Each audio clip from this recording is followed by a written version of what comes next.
युधिष्ठिर ने कैसे बचाई अपने चारों भाइयों की जान। यह घटना महाभारत में आती है। महाभारत का वाना पर्व जब देवव्रती वर्षा के बाद शुरू हुआ, तब पांडव भाई युधिष्ठिर, भीम, अर्जुन, नकुल और सहदेव 13 वर्ष के वनवास में थे। एक दिन ब्राह्मण आए और बताया कि उनके अग्नि धुएं से अग्नि जलाने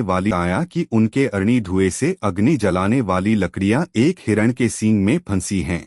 वे यज्ञ अधराहत हैं। यह बात सुनकर सभी पांडव उस हिरण का पीछा करने निकले। लगातार पीछा करने के बाद उन्हें थकान हुई और सभी भाई प्यास से व्याकुल हो गए। तब युधिष्ठिर ने नकुल को पानी खोजने के लिए भेजा। नकुल पानी देखने गया और उसने एक स्वच्छ झील देखी और जैसे ही वह पानी पीने गया, तभी उसे एक गंभीर आवाज आई और यक्ष ने नकुल को चेताया कि मेरी अनुमति के बिना पानी मत पीना, पहले मेरे प्रश्नों का उत्तर देना फिर पानी पीना। नकुल ने चेतावनी को अनसुना कर दिया और तुरंत धराशायी हो गए।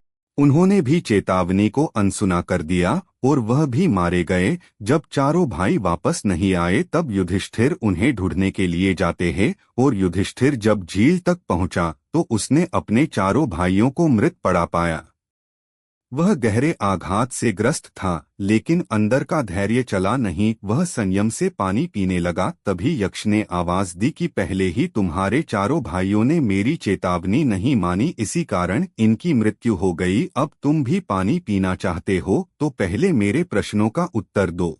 युधिष्ठिर सम्मानपूर्वक बोला, मैं पूछे गए प्रत्येक प्रश्न का यथासंभव उत्तर दूंगा। यक्ष ने पूछना शुरू किया कि सूर्य किसमें स्थिर है। तब युधिष्ठिर ने उत्तर दिया, सत्य में। यक्ष ने दूसरा सवाल पूछा, सूर्य किसके साथ रहता है। तब युधिष्ठिर ने कहा, देव के साथ रहता है।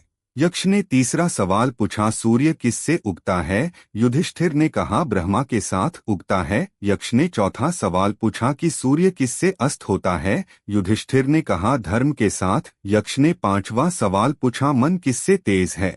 युधिष्ठिर ने कहा, हवा से तेज है। यक्ष ने छठा सवाल पूछा कि विचार किससे अधिक तेज है। युधिष्ठिर ने कहा, घास की तनों से भी ज्यादा। यक्ष ने सातवां सवाल पूछा, कौन खुश है। युधिष्ठिर ने कहा, वह जो ऋणी न हो और संतुष्ट हो। यक्ष ने आठवां सवाल पूछा, अच्छा स्नान क्या है। युधिष्ठिर ने कहा, मन को सब दोषों से मुक्त करना। यक्ष ने नवां सवाल पूछा कि सच्चा दान क्या है। युधिष्ठिर ने कहा, जीवों का रक्षण करना। यक्ष ने 10वां सवाल पूछा कि ब्राह्मण कौन है। युधिष्ठिर ने कहा, शुद्ध व्यवहार से, न कि जन्म या केवल विद्या से। यक्ष ने 11वां सवाल पूछा, गर्व त्यागने से क्या होता। युधिष्ठिर ने जवाब दिया, लोकप्रियता। 12वां सवाल यक्ष ने पूछा कि क्रोध त्यागने से क्या होता है। युधिष्ठिर ने कहा, दुख से मुक्ति। यक्ष ने 13वां सवाल पूछा, वासना त्यागने से क्या होता है। युधिष्ठिर ने कहा, धन संपदा। 14 सवाल यक्ष ने पूछा, लोभ त्यागने से क्या होता है। युधिष्ठिर ने कहा, संतोष और शांति मिलती है।